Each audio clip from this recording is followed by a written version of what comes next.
नहीं है, वो हमारा राम नहीं है, वो बीजेपी का राम है। क्यों ऐसा लगता है?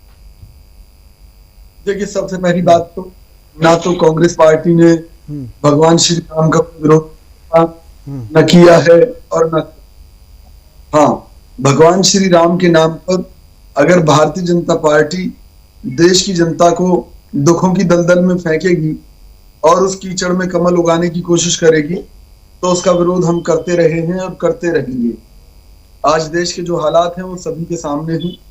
जहां तक कर्नाटक में हमारे किसी नेता द्वारा सिद्धारमैया को राम बताना ठीक वैसा है जैसे मोदी जी के अंधभक्त मोदी जी को भगवान विष्णु का अवतार बताते हैं या उनके बारे में और कोई नई नई कहानियां गढ़ते दिखाई देते हैं, तो किसी के निजी बयान के लिए कांग्रेस पार्टी कतई जिम्मेवार नहीं है। और मैं ये भी जानकर हैरान हूं कि आपके द्वारा कहा जा रहा है कि भी कार सेवकों को बाबरी मस्जिद विध्वंस के लिए गिरफ्तार किया जा रहा है, तो मैं तो हैरान हूं क्योंकि बाबरी ध्वंस, और मैं तो ये कहता हूँ वो ढांचा अपने आप ही टूट गया था, जर्जर ढांचा था, तो उसका अगर मुकदमा दर्ज होना भी था या हुआ था तो वो यूपी में हुआ होगा, तो उसमें कर्नाटक सरकार किसी भी एंगल से कोई कार्रवाई कर ही नहीं सकती। तो मेरा तो आपसे अनुरोध है कि अगर बाबरी ध्वंस के लिए अगर कोई मुकदमा कर्नाटक में दर्ज हुआ है और उसके आधार पर गिरफ्तारी की जा रही है अपनी 20-30 साल पुरानी घटना को लेकर, तो भाई आप उसे देश के सामने बेनकाब कीजिए।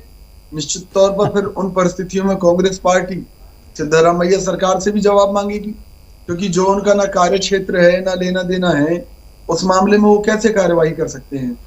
रही बात ये 2-4 चमचे हर जगह होते हैं, सिद्धारमैया जी को भी चमचा मिला हुआ है जो उनमें राम देख रहा है, तो पहले तो ये कंफर्म करना चाहिए क्या सिद्धारमैया जी की धर्मपत्नी उनके साथ हैं या सिद्धारमैया ने वनवास दे दिया, क्योंकि राम बनने के लिए तो बहुत सारे काम करने पड़ते हैं ना।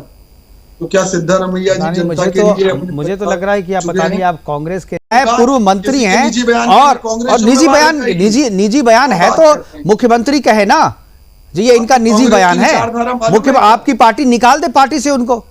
अगर उनका निजी बयान है और उससे देश की राजनीति और देश में दंगा फैलने की स्थिति पैदा हो रही है, तो आप नहीं आप भगवान विष्णु का रूप बताते हैं। अरे बताते हैं, जो बताते हैं वो उनका मामला, वो कांग्रेस के अगर किसी भी बीजेपी के किसी भी वरिष्ठ नेता ने या किसी भी आधिकारिक मंच से ये चीज नहीं कहा गया, ये आपका आरोप है। वो कार्यकर्ता उनको मानते हैं तो मानते हैं, लेकिन वो कार्यकर्ता नहीं है।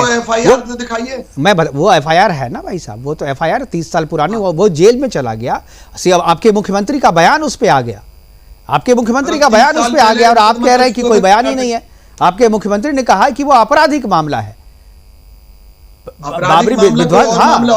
हाँ, आपराधिक मामला। उस कार सेवक के ऊपर कोई और मामला रहा होगा या बाबरी ध्वंस का मामला कर्नाटक में दर्ज हुआ था, ये मुझे बता दीजिए। वो मामला वहां भी दर्ज हुआ था, शिकायत वहां भी थी और उसको वहां पर उसी मामले में किया गया था। और ऐसा तकनीकी रूप से क्या हो सकता है, अधिवक्ता परेशानी और भी कुछ क्लियर करना है आपको।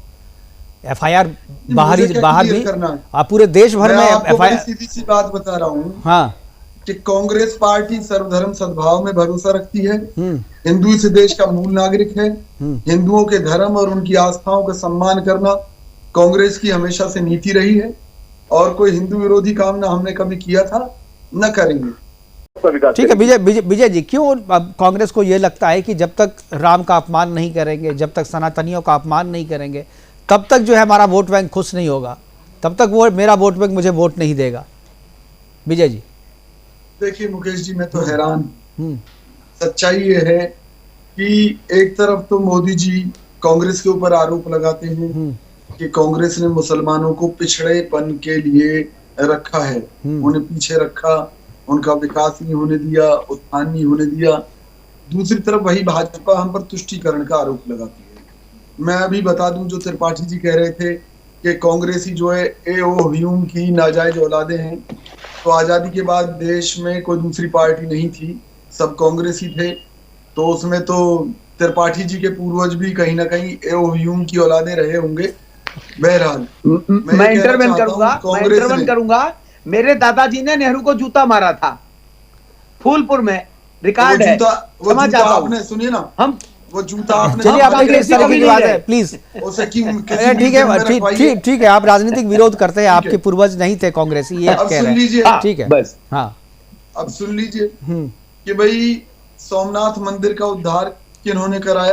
कांग्रेस के नेताओं ने कराया। श्री कृष्ण जन्मभूमि मंदिर में मंदिर का निर्माण किसने कराया? भाई साहब ये अब सोमनाथ मंदिर वाला बात